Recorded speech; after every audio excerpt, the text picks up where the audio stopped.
October 8, 1943.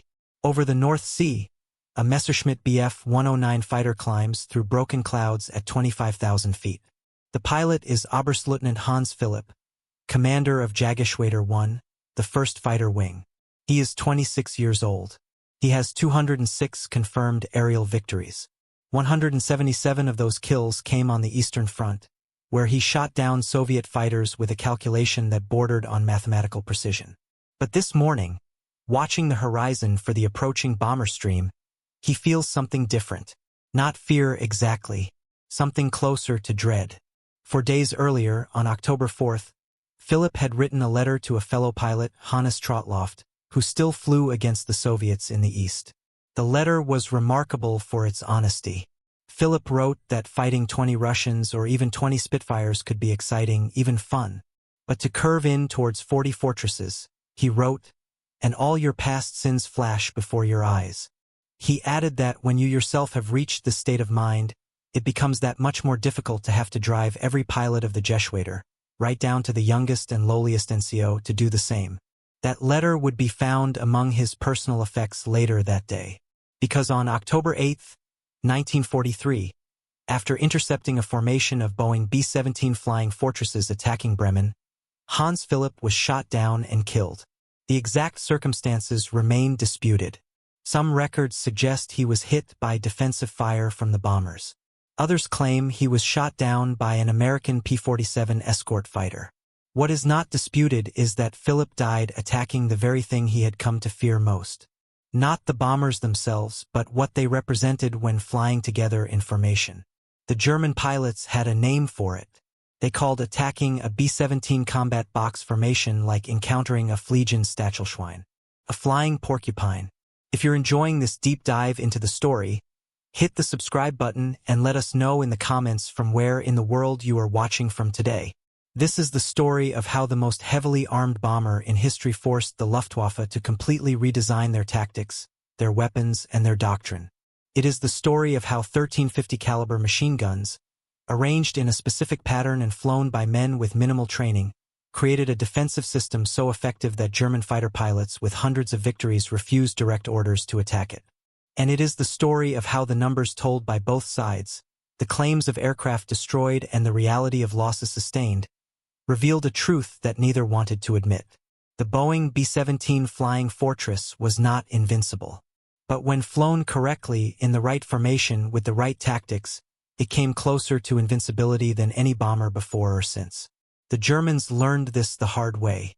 When the prototype Boeing 299 first flew on July 28, 1935, a Seattle Times reporter named Richard Williams watched it taxi onto the runway and described it as a 15-ton flying fortress. The name stuck, though in truth the aircraft was barely more armed than any other bomber of its time.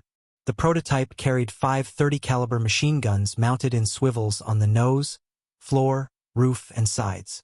They were hand-operated, slow to traverse in the 200-mile-per-hour slipstream, and offered fields of fire so limited that attacking fighters could approach from multiple angles without ever facing defensive fire. The early production models were not much better. The B-17C, which entered service in 1940, carried 4 .50 caliber machine guns and 1 .30 caliber nose gun.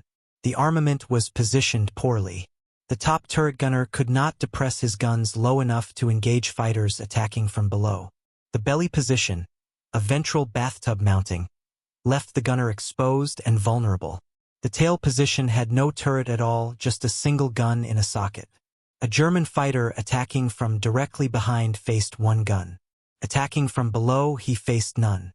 The British Purchasing Commission ordered 20 B-17CS in 1940 and quickly discovered their limitations. RAF Bomber Command tested them on daylight raids over Europe and found them dangerously vulnerable. German fighters attacked with impunity.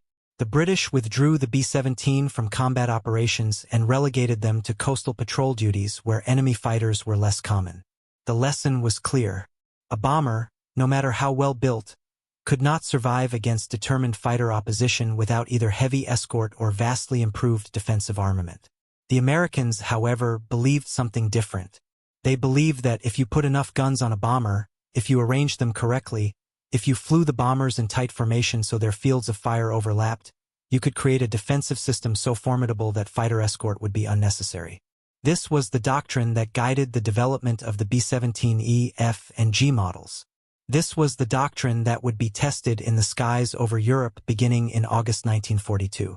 And this was the doctrine that German fighter pilots, initially, did not take seriously. The B-17E model, which entered service in late 1941, represented the first serious attempt to create a truly defensible bomber. Boeing added a power-operated dorsal turret with twin 50 caliber guns just behind the cockpit. They added a power-operated ventral turret, also with twin 50 calibers, in the belly. They added a manually operated tail turret, again with twin guns. They moved the waist gun positions farther aft and added armor plate to protect the gunners. The nose still had flexible guns, hand-operated, but now there were sockets for multiple positions. Total defensive armament: 8 50 caliber machine guns, plus 1 or 2 30 caliber guns in the nose. It was a significant improvement, but it still had a fatal weakness: the nose. A B-17 flying straight and level toward a target presented its nose to any attacking fighter coming head-on. And the nose was protected only by handheld guns operated by the bombardier or navigator, men whose primary job was navigation and bomb aiming, not gunnery.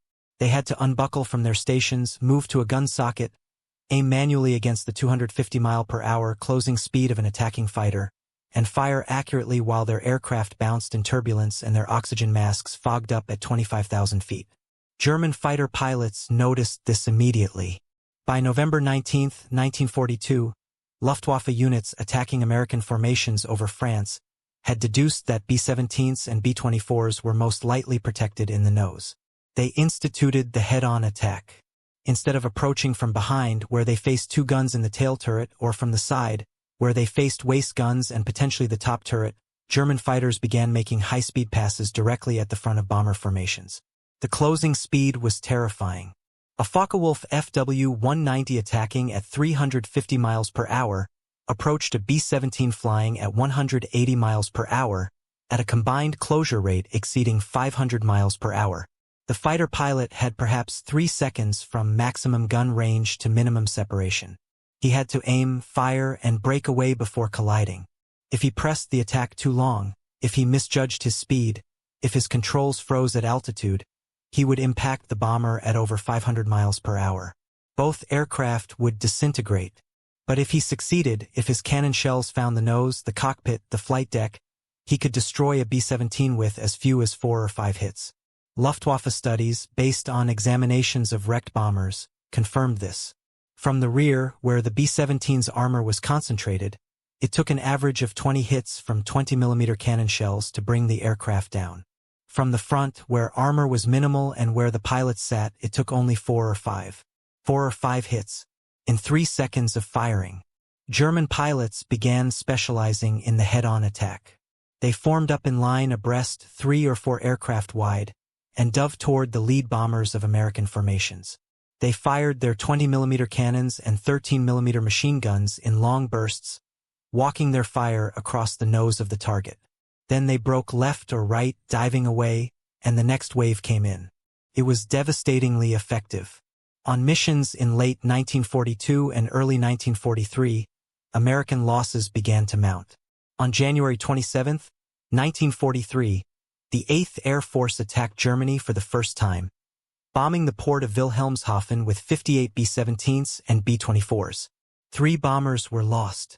On subsequent missions deeper into enemy territory, loss rates climbed to 5%, then 8%, then 10%. By summer of 1943, losses on some missions exceeded 15%.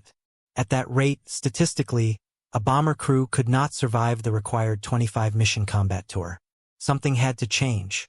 The solution came from 2 places. First, Boeing engineers working with feedback from combat crews began developing the B-17G model, which added a powered chin turret beneath the nose with twin 50 caliber guns. This turret, remotely operated by the bombardier, could engage fighters attacking head-on. Combined with cheek guns, flexible 50s mounted on either side of the nose, the B-17G presented a much more formidable defense against frontal attacks.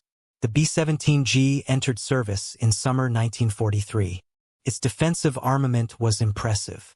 13 50 caliber Browning M2 machine guns, 2 in the chin turret, 2 in the top turret, 2 in the ball turret, 2 in the tail turret, 1 in the radio compartment, 2 in the waist positions, 2 in the cheek positions. Each gun fired 750 rounds per minute. Effective range, 3,500 feet. The ammunition load varied by position, but a fully armed B-17G carried approximately 7,500 rounds of 50 caliber ammunition. 7,500 rounds. 13 guns. If every gun in a single bomber fired continuously for 1 minute, the aircraft would expend over 9,000 rounds. Now imagine 18 bombers flying in formation, each with 13 guns, each capable of bringing multiple weapons to bear on an attacking fighter from almost any angle. That's 234 guns. Over 130,000 rounds of ammunition available. Imagine 54 bombers in a combat wing box formation. 702 guns. A wall of lead. But the guns themselves were only half the solution. The other half was formation. This is where the second change came from. This is where Colonel Curtis LeMay enters the story. Curtis E. LeMay, commander of the 305th Bombardment Group in England, was 36 years old in 1942.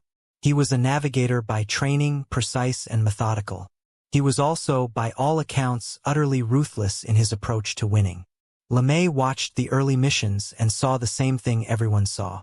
Bombers flying in loose formations were getting picked off. Stragglers died first. Then bombers on the edges of formations. Then anyone who broke formation to evade fighters or flak. A 1943 Army Air Forces survey confirmed what LeMay suspected. Over half the bombers shot down by Germans had left the protection of the main formation. The formation itself was the defense. But the formations the 8th Air Force was flying, loose boxes with aircraft spaced hundreds of feet apart, were not tight enough. LeMay redesigned the formation. He called it the combat box. The basic element was a 3-plane V, the traditional finger-4 formation compressed. 3 versus made a squadron of 9 aircraft flying at the same altitude. 2 squadrons made a group of 18 aircraft with the second squadron higher, trailing, and staggered to the right. 3 groups made a combat wing of 54 aircraft, stacked vertically and horizontally so that the fields of fire from every bomber overlapped with at least 2 others. The formation was 600 feet high, 500 feet deep, and nearly 2,500 feet across. It resembled, from certain angles, a spear point aimed at the target. From other angles, it looked like stairs descending toward the sun, which helped gunners see attacking fighters without being blinded by glare. Most importantly, it concentrated defensive firepower. A fighter attacking a single bomber faced at most 13 guns. A fighter attacking a combat box formation faced, depending on the angle of attack, between 20 and 40 guns firing simultaneously. If the fighter pressed his attack through the formation, he would pass through the overlapping fields of fire of multiple bombers sequentially. The cumulative defensive fire was staggering. LeMay tested the combat box formation on a mission to Lille, France, on December 6, 1942. The 305th Bomb Group flew in tight formation. They maintained discipline despite turbulence and despite the discomfort of flying so close to other aircraft that propeller wash and wing vortices threw them around constantly. German fighters attacked. The formation held. The formation survived. Losses, 0. The other B-17 groups on the mission, flying in looser formations, lost aircraft. By January 1943, all 8th Air Force bomb groups had adopted variants of LeMay's combat box. The specifics evolved. Sometimes groups flew the javelin down formation, stacking aircraft downward toward the sun. Sometimes they flew the wedge with the center group leading and top and bottom groups ranged in echelon. The details changed based on tactics, altitude, weather, but the principle remained constant. Tight formation, overlapping fire, mutual protection. The Germans noticed immediately. Luftwaffe fighter pilots began reporting that American formations were becoming more difficult to penetrate. Head-on attacks, previously so effective, were now met with concentrated fire from the chin turrets and cheek guns of multiple bombers. Attacks from the side faced the top turrets and waist guns. Attacks from below faced the ball turrets. Attacks from behind faced not just the tail guns of the target bomber but also the nose guns of the bombers behind it in formation. There were no safe angles anymore. German fighter pilots began describing the B-17 combat box as a flying porcupine. Others called it a box of death. Some refused to attack it unless ordered. This was a significant psychological shift. Early in the war, Luftwaffe pilots had seen Allied bombers as targets slow and vulnerable. Now they saw them as threats. Major Anton Haeckel, a German ace who ended the war with 192 credited victories, explained the problem in a post-war interview. He said that if one came in from the rear, there was a long period, closing from 1,000 meters to our firing range of 400 meters, when the bombers were firing at us but we could not yet fire back effectively. He added that during this closure, a fighter was exposed to defensive fire from multiple bombers, not just the target aircraft. This was the fundamental problem the Germans faced. To attack effectively, a fighter had to close to within 400 meters, roughly 1,300 feet. The effective range of the bomber's 50 caliber guns was 3,500 feet, more than twice that distance.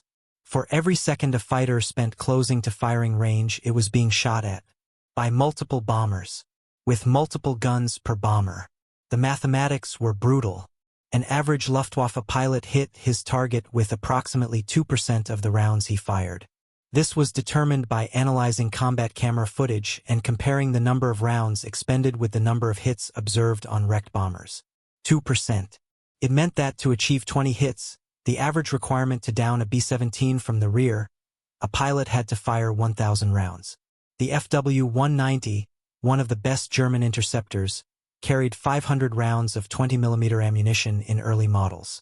To guarantee a kill, a pilot had to make 2 complete firing passes, assuming he hit with 2% accuracy on both passes.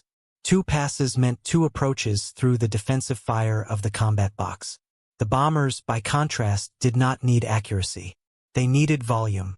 13 guns per bomber, 18 bombers in a group box. When a fighter attacked, every bomber whose gunners had line of sight opened fire. The fighter pilot saw tracers converging from multiple directions. He saw his windscreen crack from near misses. He felt impacts as 50 caliber rounds, each weighing almost 2 ounces and traveling at 2,900 feet per second, struck his wings, his fuselage, his engine. A single 50 caliber hit could destroy a hydraulic line, sever a control cable, rupture a fuel tank, or kill the pilot. The bombers did not have to score direct hits on the fighter. They just had to fill the airspace through which the fighter had to fly with enough metal that impact became probable. And they were very, very good at filling airspace with metal. A combat wing of 54 B-17s, fully armed, carried over 400,000 rounds of 50 caliber ammunition. If every bomber in the formation fired for just 30 seconds, they would expend over 200,000 rounds. That is more than 60,000 pounds of bullets, over 30 tons of metal, fired into the sky in half a minute. The Luftwaffe had never faced anything like it.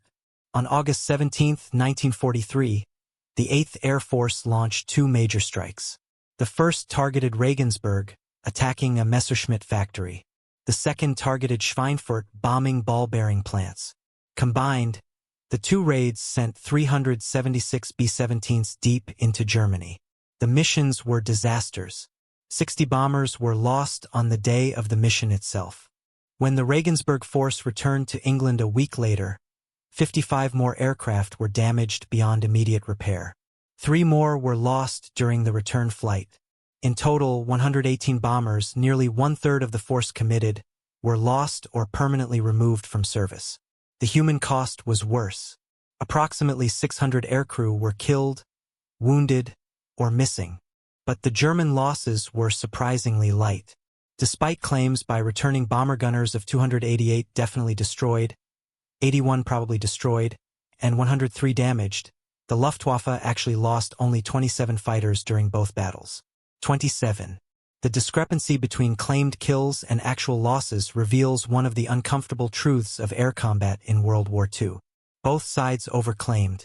Dramatically, the chaos of aerial combat, the speed of engagement, the difficulty of confirming kills when multiple gunners fired at the same target, all contributed to honest mistakes. But the magnitude of overclaiming was staggering. American bomber gunners claimed more than 280 destroyed fighters. Actual German losses were 27. That is overclaiming by a factor of more than 10 to 1. This was not unique to American gunners. Luftwaffe pilots overclaimed as well, often reporting bomber kills that never happened. German propaganda communiques in 1943 routinely overstated Allied bomber losses by a factor of 2. But the systematic overclaiming by bomber gunners, especially those in large formations, was particularly extreme because it was nearly impossible to accurately determine which gunner had hit which target when dozens of guns fired simultaneously at the same fighter. Nevertheless, the defensive fire was effective, even if not as effective as claimed. The 27 German fighters lost represented a significant portion of the attacking force. More importantly, the defensive fire forced German pilots to alter their tactics, to attack more cautiously, to break off sooner, to avoid pressing attacks through the entire formation. This tactical caution reduced the lethality of German attacks, which in turn improved bomber survival rates, which allowed more bombers to reach their targets and drop their bombs. The defensive guns did not need to shoot down hundreds of fighters. They just needed to shoot down enough fighters and threaten enough others to disrupt German attack patterns. They succeeded, but the cost to the Americans remained too high.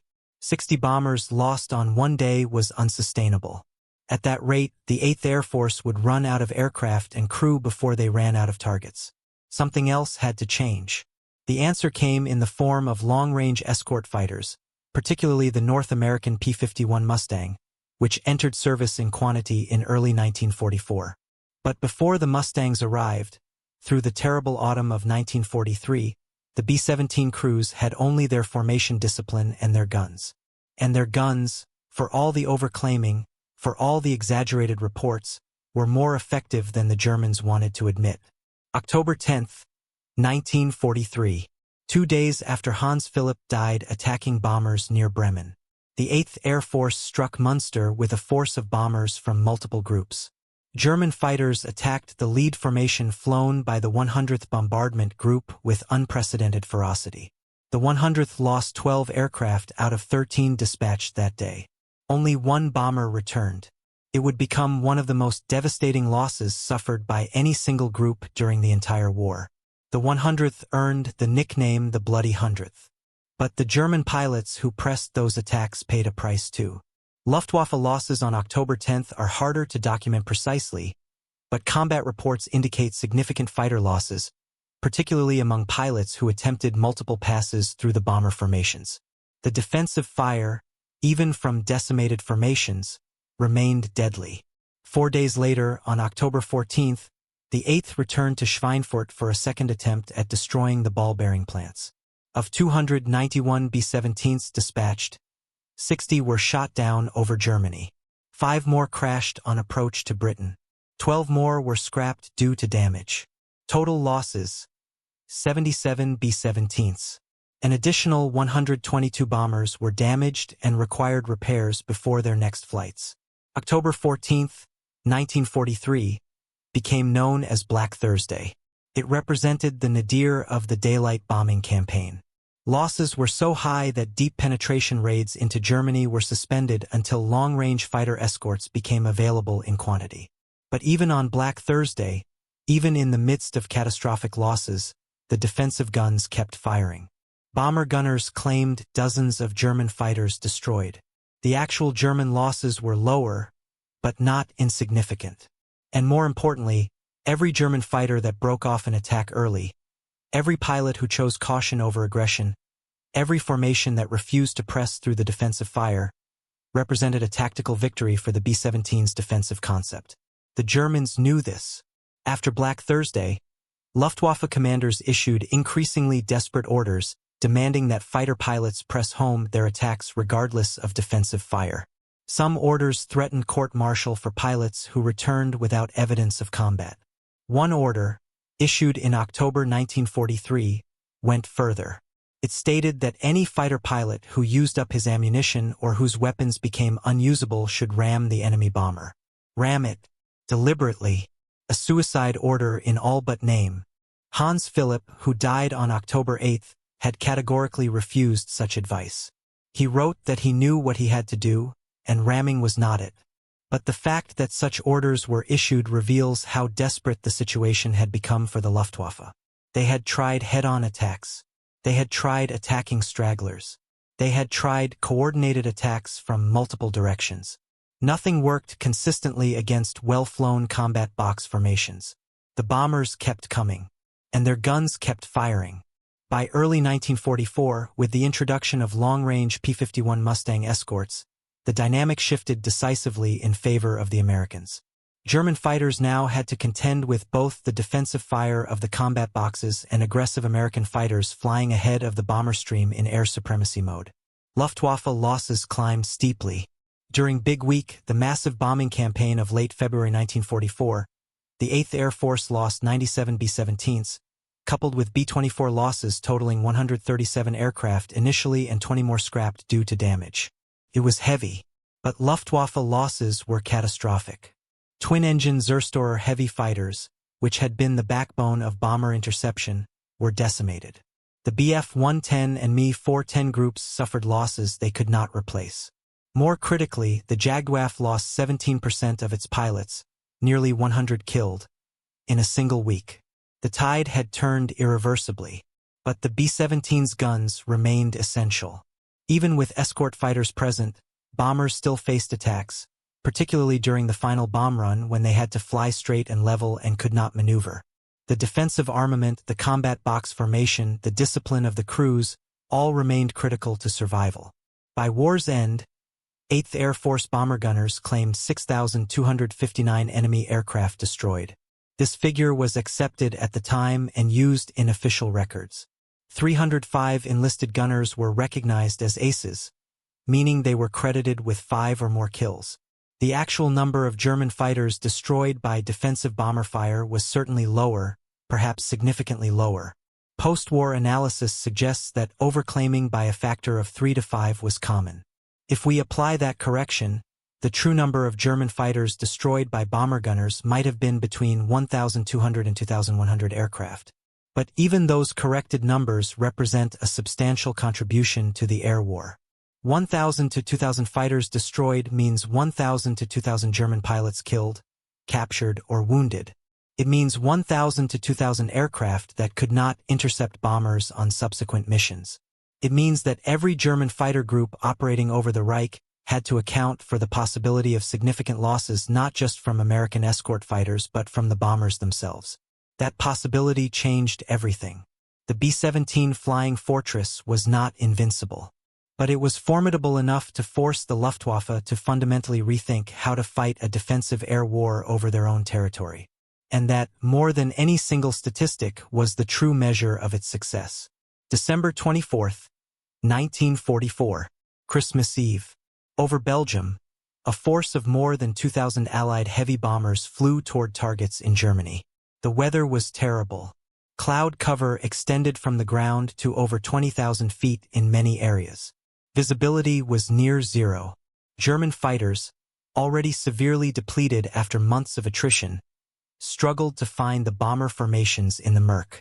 But one grup, the second grup of Jagdgeschwader II, found a formation of B-17s from the 457th Bombardment Group. The German fighters attacked through the clouds. The bombers, flying in tight formation despite the weather, opened fire. One of the attacking German pilots was Lieutenant Gunther Wegner, flying a Focke-Wulf FW-190. Wegner was an experienced pilot with 17 victories. He positioned his aircraft for a beam attack, approaching the formation from the side where he could fire at the vulnerable area between the wing root and the cockpit. He opened fire at 400 meters.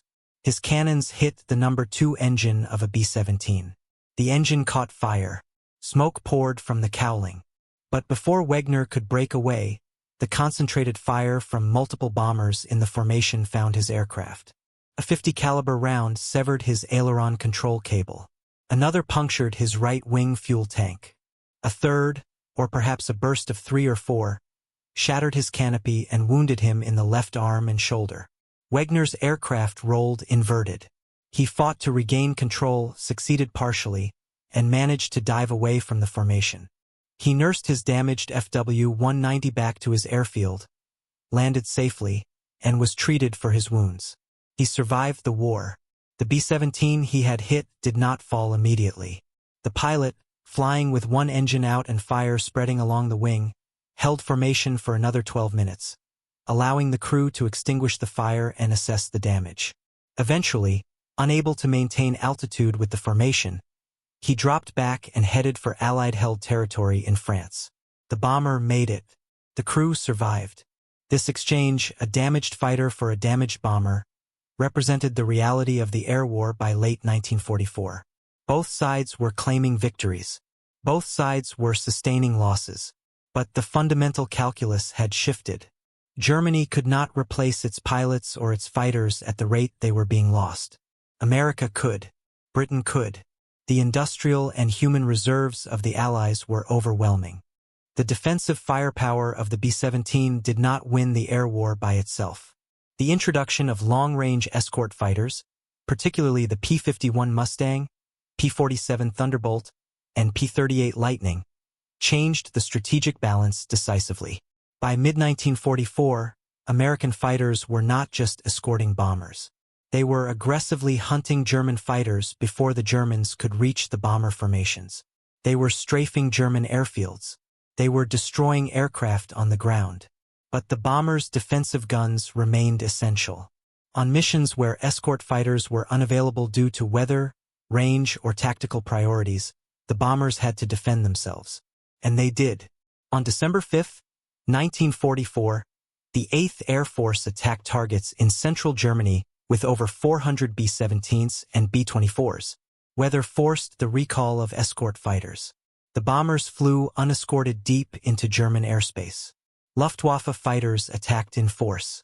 It was one of the last major battles between German fighters and unescorted American bombers. The results were predictable. The bombers suffered losses, 28 aircraft shot down. But the German fighters suffered too.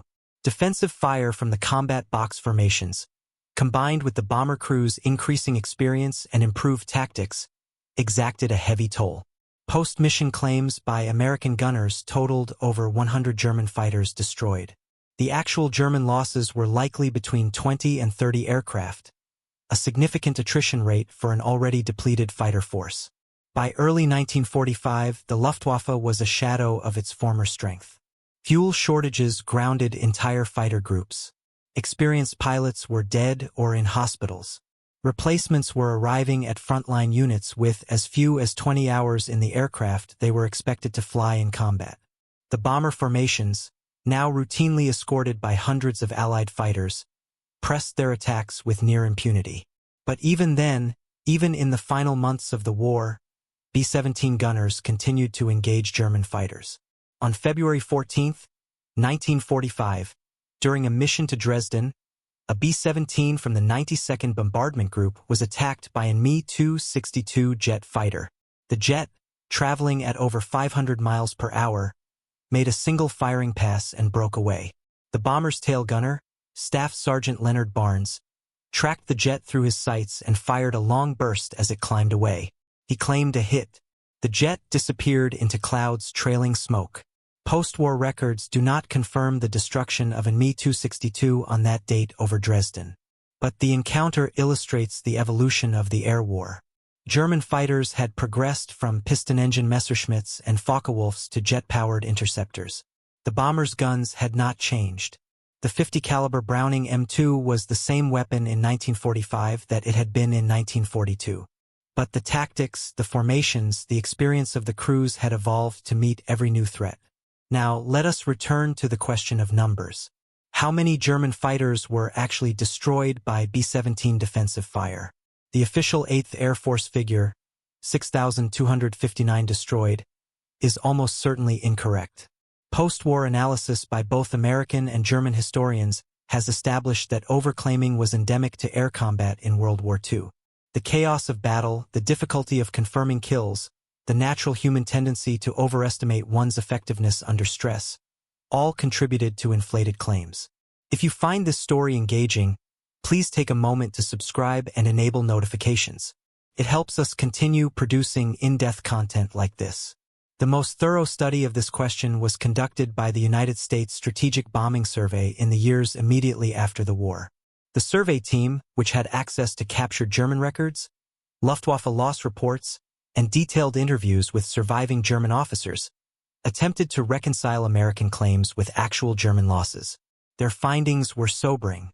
For every aircraft claimed destroyed by bomber gunners, the actual German loss rate was between 1/5 and 1/3.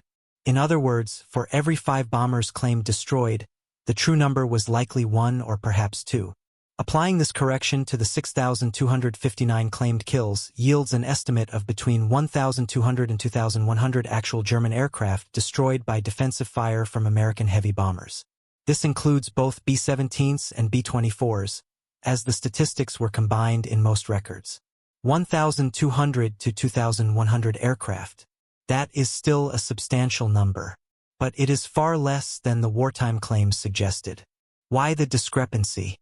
The primary reason was overlapping fire.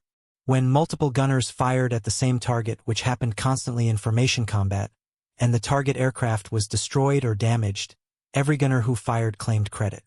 If 6 gunners from 3 different bombers all fired at the same German fighter, and the fighter went down, all 6 gunners claimed a kill. The official record might show 6 enemy aircraft destroyed. The reality was 1. This was not deliberate fraud. It was the inevitable result of combat conditions. A gunner, isolated in his turret, unable to communicate effectively with other gunners, saw only his own tracers and the target. If the target fell, he reasonably concluded his fire had been effective. He filed his claim in good faith. The intelligence officers who processed these claims had no way to verify them in real time. They accepted the reports, awarded credits, and passed the numbers up the chain of command. The exaggerated claims had real consequences. They created unrealistic expectations. They suggested that bomber defensive fire was more effective than it actually was.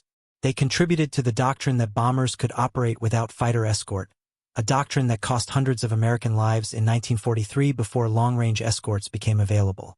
But the corrected numbers, while lower, still represent a significant contribution. 1,200 to 2,100 German fighters destroyed over the course of the war means 1,200 to 2,100 fewer aircraft available to intercept subsequent raids. It means German fighter production, already strained by Allied bombing of factories, had to replace not just fighters lost to American and British fighter pilots but also fighters lost to bomber gunners. More importantly, the defensive fire forced changes in German tactics that reduced their effectiveness. The head-on attack, so successful in early 1943, became riskier after the introduction of the Chin turret. German pilots began attacking from other angles, which were less lethal but also safer. They attacked from above and behind, diving through the formation at high speed and breaking away before defensive fire could concentrate on them. These standoff attacks were less accurate. They required more ammunition to achieve hits. They reduced the kill rate per attack. And this reduction in German effectiveness, difficult to measure statistically but very real, was a direct result of the B-17's defensive firepower. Consider the alternative. If the B-17 had carried no defensive guns, if it had been as helpless as German bombers flying over England in 1940 during the Battle of Britain, the losses would have been catastrophic.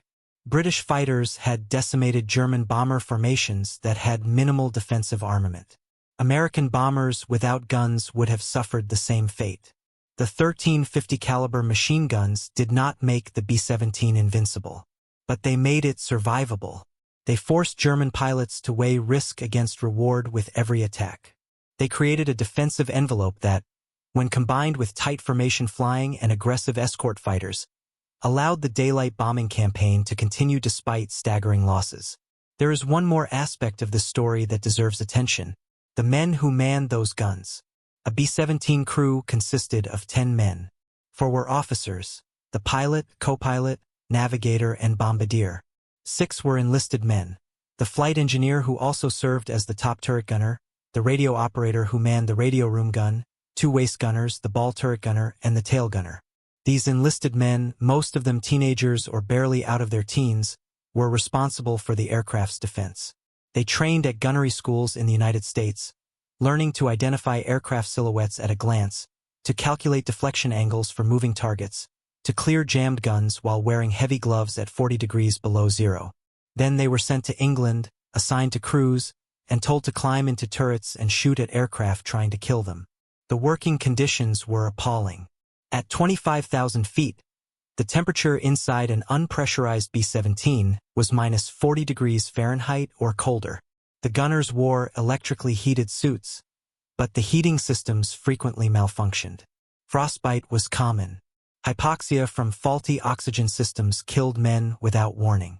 The noise of the engines and guns caused permanent hearing damage. The ball turret gunner, cramped into a plexiglass sphere beneath the bomber's belly, had the worst position. The turret was 4 feet in diameter. The gunner, typically the smallest man on the crew, had to curl himself around his guns and ammunition feed system. He could not wear a parachute. There was no room. If the aircraft was damaged and the ball turret's power failed, the gunner was trapped. He could not exit. If the landing gear was damaged and the pilot had to belly land, the ball turret gunner would be crushed on impact unless the crew could manually crank the turret to a position where he could escape. Staff Sergeant Alan McGee, a ball turret gunner with the 367th Bombardment Group, experienced this nightmare on January 3, 1943. His B-17 was attacked over France. A German fighter's cannon shells hit the bomber, destroying the oxygen system and wounding several crew members, including McGee. The aircraft began to break apart. McGee was blown out of his turret at 22,000 feet without a parachute. He fell 4 miles. He impacted the glass roof of the St. Nazaire train station. The glass shattered, absorbing some of the impact energy. McGee survived. He suffered a fractured skull, multiple broken bones, and severe lacerations. But he lived. German soldiers captured him and sent him to a hospital.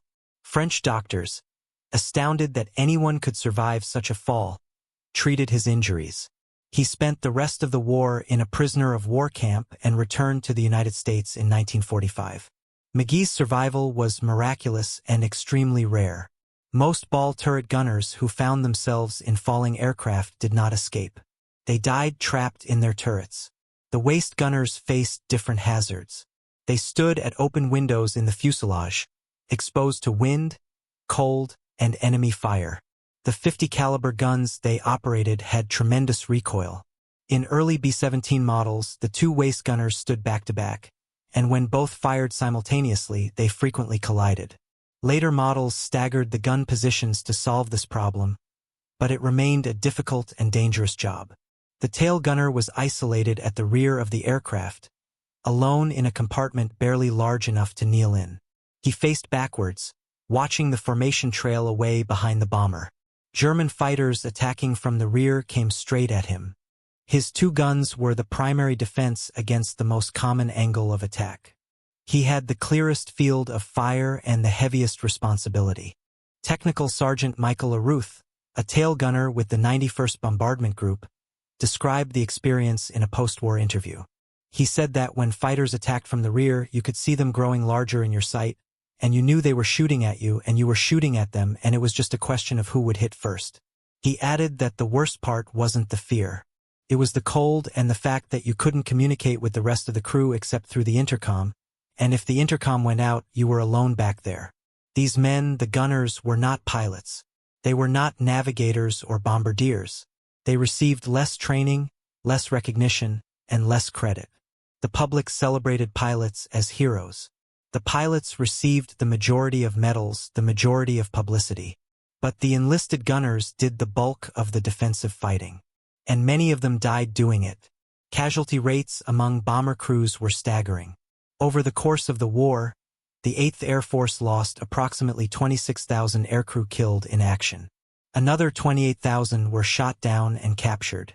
Roughly 5,000 more were killed in non-combat accidents, training mishaps, and weather-related incidents.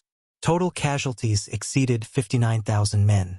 For bomber gunners specifically, who made up 6 of every 10 crew members, the numbers were proportionally higher. They were more exposed to enemy fire than the pilots in the armored cockpit. They were more vulnerable to shrapnel and cannon shells penetrating the thin aluminum fuselage. When bombers were hit and caught fire, the gunners in the rear of the aircraft had farther to travel to reach escape hatches.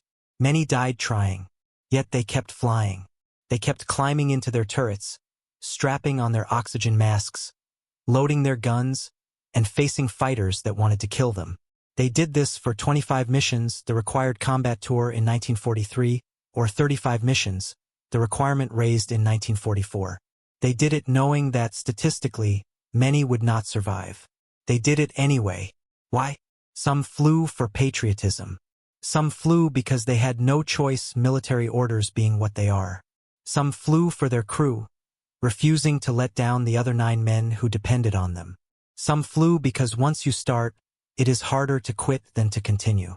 But they flew, and they fought, and their guns, those 1350 caliber Brownings, made a difference. Let us return one final time to Hans Philipp, the German ace who died on October 8, 1943. His letter to Hannes Trotloft, written 4 days before his death, deserves fuller examination. The letter has been preserved and translated multiple times. Different translations vary slightly in wording, but the meaning is consistent. Philip wrote, "You can take off with a feeling of elation and be victorious in a dogfight against 20 Russians, or even against 20 Spitfires. But the curve towards 40 fortresses, when one fires at you with 40 machine guns and tries to shoot at them with only 2 cannons and 3 machine guns, all your previous sins fly before your very eyes." He continued, "And when you have reached this stage of mind, it becomes that much more difficult to have to drive every pilot of the Jeschwader, right down to the youngest and lowliest NCO, to do the same. Perhaps a miracle will occur, and will be withdrawn from this front tomorrow. But I hardly believe it." No miracle occurred. Philip died 4 days later. Whether he was shot down by bomber defensive fire or by an escort fighter is uncertain. What is certain is that he died attacking the very formations he had come to fear.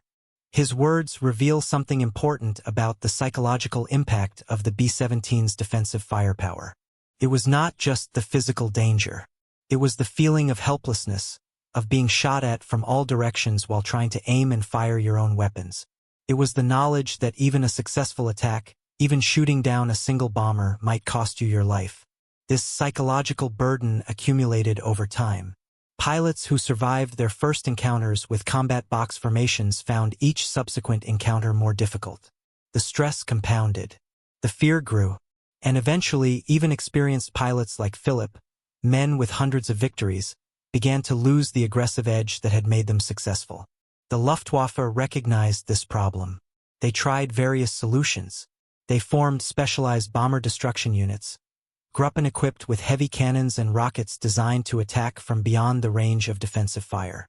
They experimented with tactics like the Sturmgruppe, mass formations of heavily armored Focke-Wulf 190s that would attack in waves, accepting high casualties to achieve high kill rates. None of these solutions worked consistently. The bomber formations kept coming. The guns kept firing. The escorts kept multiplying. By mid-1944, the Luftwaffe had effectively lost control of the skies over Germany during daylight hours. The B-17's defensive system was one component of that defeat. Not the only component, not even the primary component, but a significant one. In the end, the story of German pilots and the B-17 is not a story of invincibility versus vulnerability. It is a story of systems. The B-17 was a system, a combination of airframe, engines, armor, guns, formation tactics, crew training, and industrial production. The Luftwaffe was also a system, a combination of aircraft, pilots, tactics, fuel supplies, and industrial capacity. The American system proved more resilient. It could absorb losses and continue operating. It could replace aircraft faster than they were destroyed. It could train new crews faster than old crews were killed. It could innovate tactically, introducing new formations and new escort tactics. And it could leverage industrial power that Germany could not match. The B-17's 13 guns were a small part of that larger system, but they were a crucial part. They bought time for the escort fighters to arrive. They forced German pilots to attack cautiously, reducing their effectiveness. They killed enough German fighters, even allowing for overclaiming to matter. And they gave the men inside those bombers a chance to fight back, to do something other than sit and wait to be shot down.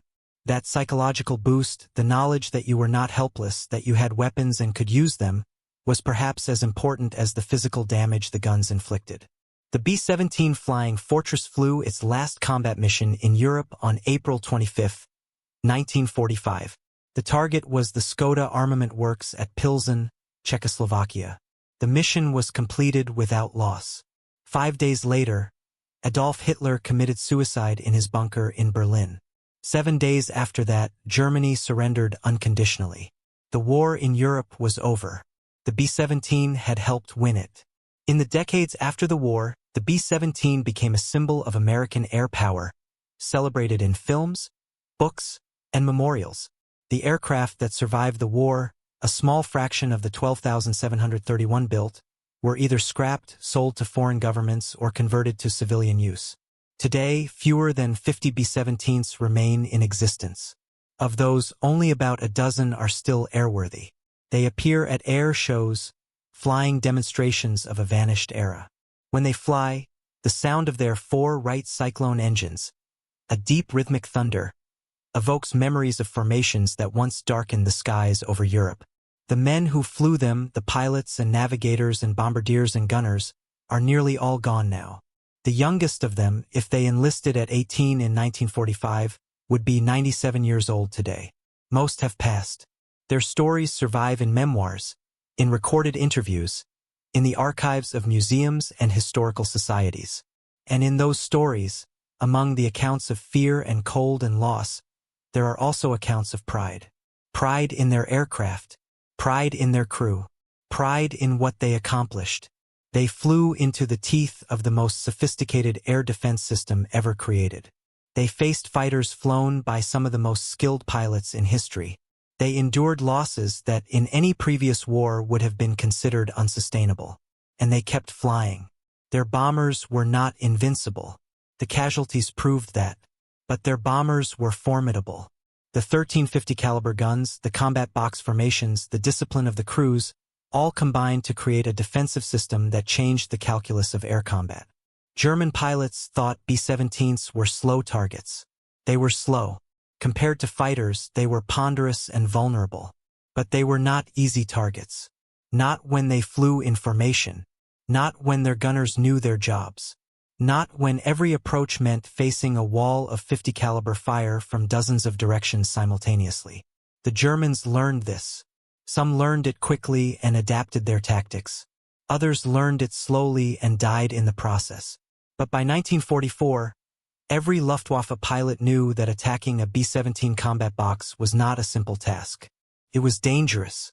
It required skill, courage, and luck. And even then, you might not survive. That knowledge, that fear, that reluctance to press attacks home, was the real victory of the B-17's defensive system. Not the inflated kill claims. Not the 6,000 enemy aircraft supposedly destroyed. The real victory was psychological. It was forcing the enemy to hesitate, to calculate, to weigh risk, and in that hesitation, in those few seconds of calculation, to give the bombers enough time to reach their targets and complete their missions. That was the purpose of the defensive guns. Not to shoot down every attacking fighter. Not to win aerial victories. But to make the attacks costly enough, dangerous enough, that the bombers could survive long enough to drop their bombs. They succeeded.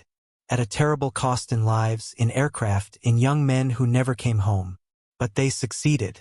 And that success, measured not in kills claimed but in missions completed, in targets destroyed, in a strategic bombing campaign that forced Germany to divert resources from other fronts, was one of the decisive factors in winning the war. The B-17 Flying Fortress earned its name. Not because it was invincible, but because it was strong enough, well-armed enough, and flown by men brave enough to do what no other bomber had done before. It penetrated deep into enemy territory, in daylight without fighter escort, and survived long enough to make the mission worthwhile. The Germans thought they were attacking slow targets. They learned too late that they were attacking fortresses. Flying fortresses. And fortresses, by definition, are hard to conquer. Thank you for watching. For more detailed historical breakdowns, check out the other videos on your screen now and don't forget to subscribe.